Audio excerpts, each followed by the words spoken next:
city, you have to manage your power company, you have to manage your freshwater company, you also have to manage your sanitation departments. We're going to manage our gas company as well. This first button right here that says LPG is liquid propane gas. If I push on that button, it's going to tell me it says 2/3 right now. Propane tanks, we have a visual gauge on the outside. We also have this gauge on the inside. We can only fill a propane tank up to 80%. Okay. So chances are, unless you get somebody that can actually overfill it with the overfill protection device, you're probably realistically never going to see full on your propane gauge. Okay. Once your propane gauge drops down to 1/3, I would start looking for a place to go get propane. You only have 1/3 of a tank, and E is not enough. E is empty. Yep. Battery. Battery voltage is very crucial to the operation of everything. If your battery voltage drops down below 2/3, it's going to be hard to start your generator. If you get down to 1/3, your generator is not going to start. Also, your refrigerator is not going to work. Your hot water heater is not going to work. Things will not work unless they have 12 volts. So if you see that battery voltage starting to drop down to 2/3, I would either start up the coach, start up the generator, or make sure we're plugged into power. But we need that battery voltage up there at 12 volts. Okay. Fresh water tank. We have 1/3 of a tank of fresh water right now. Once again, you're the city manager. If we have a full tank of fresh water and we're dry camping somewhere, black's going to start filling up, gray's going to start filling up, gray's going to start filling up. The fresh water is going to go down, these other tank levels are going to start filling up. So if we want to stay somewhere longer, we need to monitor how long of a shower we're taking, how much fresh water we're using. If our black and our gray tanks fill up, now we have to go find a place to dump them. Yep. So this is where you're going to monitor everything. Once again, I want your tanks full, black tank full, gray tank full, then dump them.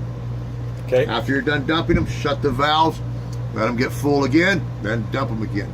If you dump them when they're half full, you're going to leave half the waste in there because we need a full tank to create a suction to pull that waste and sludge out. Okay. Generator, start and stop. To start the generator, you're going to push stop and hold stop first. Once the red light comes on above start, push start, hold it till it comes to a complete start. Right to the left of this switch is your hour meter. This is like the odometer on your car. It's going to tell you when to service it. On the generator, we service it by hours. Make sure that we start the generator and let it run for at least 15 minutes once a month. Okay. If it doesn't run for at least 15 minutes once a month, you're going to have carburetor problems, but they can't be rebuilt. It's about $300 for a new carburetor. Okay. And what happens is they varnish up from the gas, not going through the orifices. I know that with the lawnmower. Okay. Same thing on this one. Onan makes a very good product, but that's their failure. That's their failure part. Okay. Is the carburetor. When's the first service? Do you know? Get in your owner's manual. I deal with too many different generators. Okay. I think it's somewhere around 40 hours is your first one, and then they go longer after your first one because your first one's your break-in one. Okay. Slide, extend, and retract. Before we ever extend this out, you're going to go outside and you're going to make sure your bike rack's not on the back of it. You're also going to make sure that there's nothing behind it that we can push this slide out into. Make sure you didn't back up too close to something. You got a camera on here, I believe? Yes. Yeah. Correct. Yeah. So I'll be using that. Be using that camera. Before we extend it, we need to check. Before we bring it in, we also need to check. We need to make sure the bed's folded up. Everything is the way it is right now. Because if it's not, we're going to cause damage. The motors on there are powerful. They don't care what's in their way. You talk about them bicycles, they don't care if they're back there. They're going to push them right out.